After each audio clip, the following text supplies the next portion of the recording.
Brown sugar use করতেছি। আপনারা ইচ্ছা, আপনারা যদি হোয়াইট সুগার ইউজ করতে চান আপনারা তাও পারবেন। আমার কাছে ব্রাউন সুগার আছে, আমি ব্রাউন সুগারটা ইউজ করছি। আমার গরম পানি এখানে আমি বয়েল করে নিয়েছি, এটা আমি এখানে অল্প অল্প করে কফির সাথে মিশিয়ে নিব। এটাকে ভালো করে মিক্স করে নেব। আমার ক্রিমটা মিক্স করব। ক্রিমটা মিক্স করার জন্য আমি এখানে বড় একটা বোল নিয়েছি। আমি এখানে ডাবল ক্রিম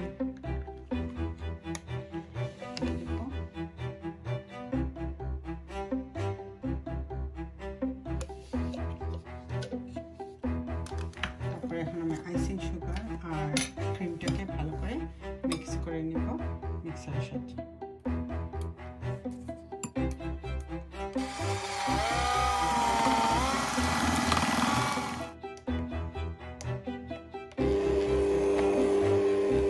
এই থিকনেসে আসার পরে আমি এখন আমার মেশিনটা বন্ধ করে দিব।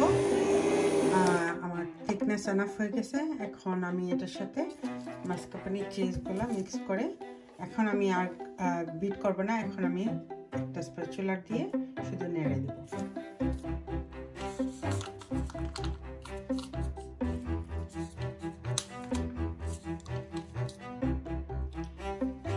এখন আমি মাস্কারপোনে চিজগুলো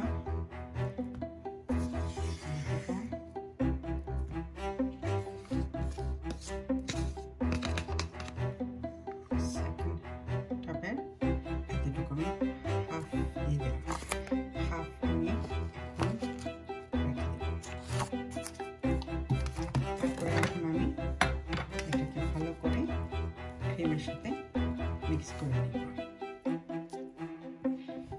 বলটা মনে হয় একটু ছোট হয়ে গেছে, আমি ফিঙ্গারগুলোকে খুব একটা বেশি ডিপ করবো না, আদারওয়াইজ এটা ভেঙে যাবে।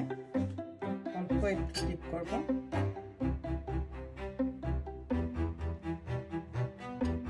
ডিপ করে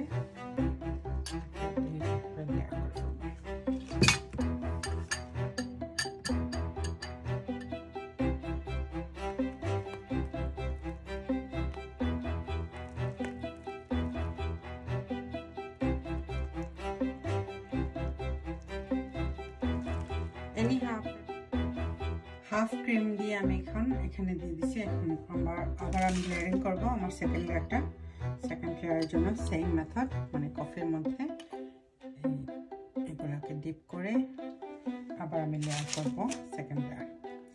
এভাবে আপনারা 2-3টা লেয়ার করতে পারবেন। আমি আজকে 2টা লেয়ারই করবো, আপনাদের ইচ্ছা মতো আপনারা করবেন। এখানে আমি শুধু 2টা লেয়ারই করবো। সেম মেথড, অল্প একটু কফিতে ডিপ করবেন, ডিপ করার দরকার নেই।